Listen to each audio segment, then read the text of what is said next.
Alors on en parle avec notre invitée Anne Boissel. Bonsoir. Bonsoir. Vous êtes vice-présidente de Debout la France. Vous êtes aussi productrice de lait dans le Calvados. C'est donc une situation qui vous concerne tout particulièrement. Déjà, les mesures annoncées ce matin, est-ce qu'au moins à court terme, elles vous rassurent? Alors, moi, cette crise-là, je la connais depuis 2009. Moi, je me suis installée en 2005 avec mon mari. Je suis sur une exploitation agricole familiale. On a un salarié. Et j'ai l'impression qu'on revit la même scène que 2009. Nous, on s'est battus. On a fait la grève du lait parce qu'aujourd'hui, les paysans ne vivent plus de leur métier. Ils produisent à perte.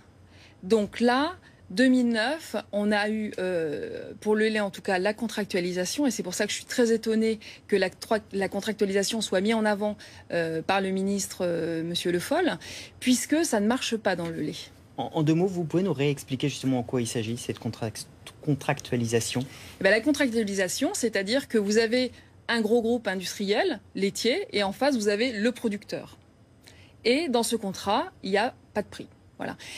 Donc, moi, quand je les réentends encore à l'Assemblée nationale, ça devient insupportable. Et la réaction aujourd'hui sur le terrain des agriculteurs, ils sont dépités, ils sont en colère, ou alors ils sont résignés. Mais je ne sais pas comment ça va se passer ce soir dans leur exploitation agricole, parce qu'on se rend compte qu'on n'est pas entendu. Les mesures, elles sont à court terme, elles ont déjà eu lieu, c'est-à-dire que c'est rajouter du prêt, oui, à taux zéro, mais ce prêt-là, il va falloir le rembourser. Et puis des allègements de charges, c'est des reports. C'est quand même une aide, la restructuration des aides. C'est quelque chose qui peut redonner un petit peu d'oxygène. Oui, mais on ne s'occupe pas du fond. Nous, ce qu'on demande, c'est un prix. Et pourquoi aujourd'hui il y a encore des blocages ce soir? C'est parce que les agriculteurs, ils veulent un prix. Il existe aujourd'hui l'Observatoire des prix et des marges. C'est ce qu'on nous avait vendu en 2009 en disant nous allons résoudre le problème parce qu'en effet, la grande distribution a sa marge, l'industriel a sa marge, mais le paysan en dessous, c'est la variable d'ajustement. C'est-à-dire qu'on ne s'en occupe pas. Moi, je suis très étonnée aussi quand j'entends un responsable syndical qui nous dit que ce qui est important aujourd'hui, c'est que le prix du lait ne diminue pas en dessous de 30 centimes. 30 centimes, nous vendons à perte. Aussi un chiffre.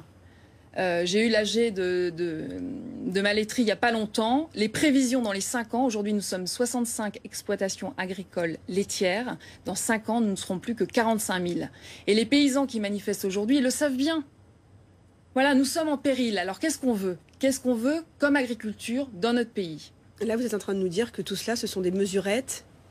Mais bien sûr. Finalement, il n'y a pas de réforme de fond. C'est bien là le problème? Mais bien sûr. Parce que les vraies réformes, déjà, elles ne se passent pas. Elles se passent à Bruxelles. Les réponses, elles seront simplement sur une régulation de la production. C'est ça. L'agriculture, on ne produit pas des roues de bagnole, je veux dire. On produit la nourriture. Et c'est ça aussi, il faut alerter aussi les consommateurs, parce que je comprends des fois leur exaspération, mais nous parlons de leur alimentation.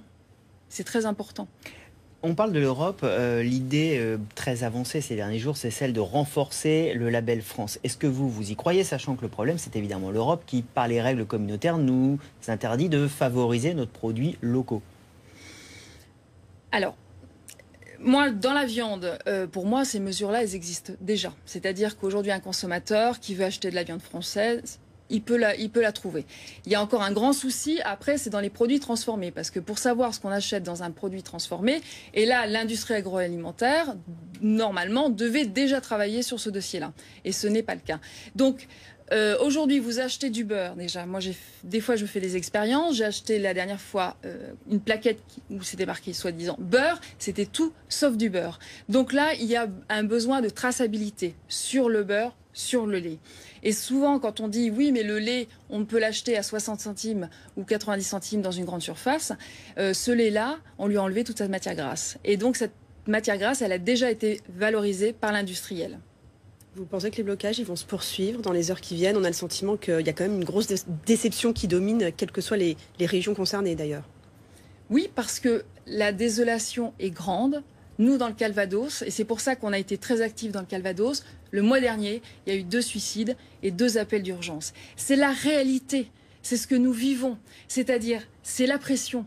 On ne peut pas s'imaginer, sur une exploitation agricole, la pression que nous avons des banques, de la MSA, des fournisseurs. C'est très difficile. Et là, vous avez devant vous une agricultrice qui se bat tous les jours pour garder son exploitation. Je suis fille et petite fille de paysan.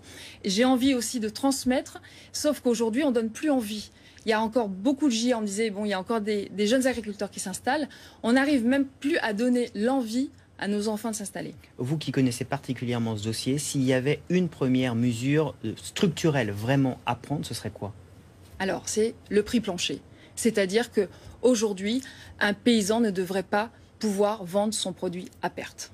Et l'imposer évidemment à toute la chaîne. Et l'imposer à toute la chaîne. Et ça, c'est possible simplement en tapant du poing sur la table à Bruxelles. Parce qu'il y a des gens là qui ne font pas leur boulot. On a un nouveau commissaire européen qui n'a aucune solution à proposer. Enfin, je me demande vraiment ce qu'ils font.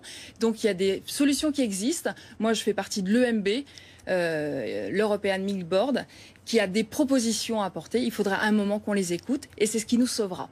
Merci beaucoup Anne Boissel d'avoir été en direct avec nous sur BFM TV, vice-présidente de Debout la France et donc productrice de lait.